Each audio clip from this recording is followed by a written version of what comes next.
Assalamualaikum warahmatullahi wabarakatuh. Waalaikumsalam warahmatullahi wabarakatuh. Selamat siang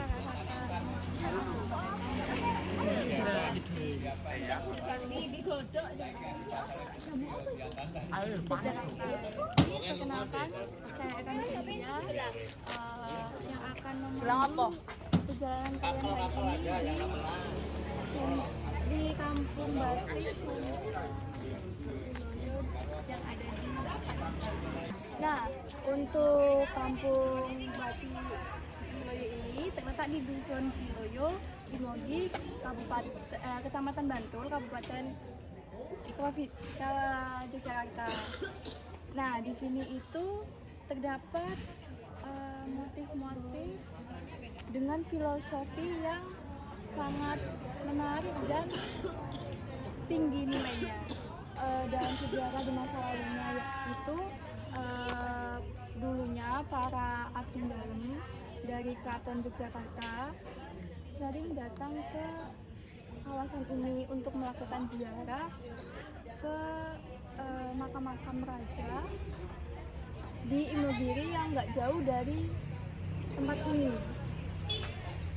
Kemudian mereka membawa dan mempunyai keterampilan membatik. Nah, dari situlah lahir tradisi batik tulis khas Kiloyo. Batik tulis dengan motif klasik, dengan motif-motif seperti karang, terus kalung, terus teruntung, dan sidomukti. Dan hingga kini masyarakat di sini masih mempertahankan teknik membatik secara tradisional dan manual tanpa mesin, dengan sentuhan tangan dan hati. Nah, sekarang kita akan melihat bagaimana proses pembuatan batik. Proses pembuatan batik secara garis besar terdiri dari beberapa tahap. Yang pertama yaitu menyorek, mencanting, dan pewarnaan. Dan menyorek itu sendiri yaitu membuat pola dari pensil, lalu kemudian mencanting itu tahap paling penting, di mana pengrajin batik itu menggunakan alat yang bernama canting untuk merolehkan malam itu lilin cair panas di atas garis pola. Dan yang ketiga itu pewarnaan. Kain itu dicelup di dalam warna yang panas. Lalu keempat itu perodalan. Perodalan itu malam dihilangkan dengan cara direbus. Nah, di sini setelah teknik pelorotan, yaitu step terakhir yaitu teknik pengeringan.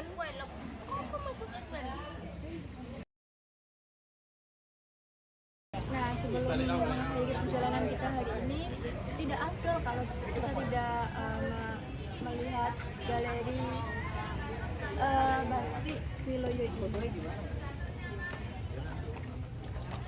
Dan bisa ada. Nah, ini hasil karya masyarakat lokal yang dipajang di galeri batik. Ada berbagai motif.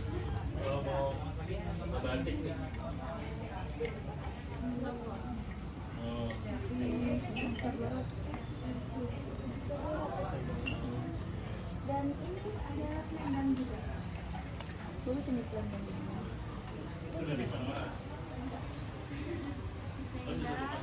Lalu ini baju.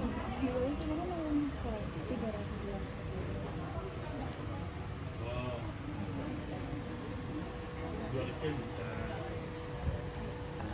Baik, ini destinasi terakhir. Apakah ada pertanyaan sebelum menunjukkan? Aku mau tanya. Iya. Ya? Bertanya apa? Untuk berdirinya Batik Kiloyo ini tahun berapa? Sebenarnya Batik Giloyo ini sempat berdiri tahun 2004. Nah, kebetulan ada fenomena alam, itu longsor, gempa, itu tutup sementara sampai 2007 itu mulai aktif lagi sampai sekarang. Dan sempat vakum karena Covid. Lalu dibuka lagi tahun 2021 apa 2022. Apa ada yang mau ditanyain lagi? Baik. Buat yang membedakan antara batik Giloyo dengan batik lainnya itu apa? Untuk yang membedakan itu karena di batik Giloyo ini mengedepankan proses seperti motifnya, lalu teknik tulisnya, lalu menggunakan alat tradisional, dan keikutsertaan masyarakat lokal itu turun menurun. Jadi menjadikan batik di Giloyo ini sebagai autentik untuk wisatawan berkunjung. Terima kasih saya ucapkan karena telah mengikuti perjalanan di batik Giloyo ini bersama saya. Apabila saya ada salah kata, mohon dimaafkan. Saya akhiri. Wassalamualaikum warahmatullahi wabarakatuh. Terima kasih.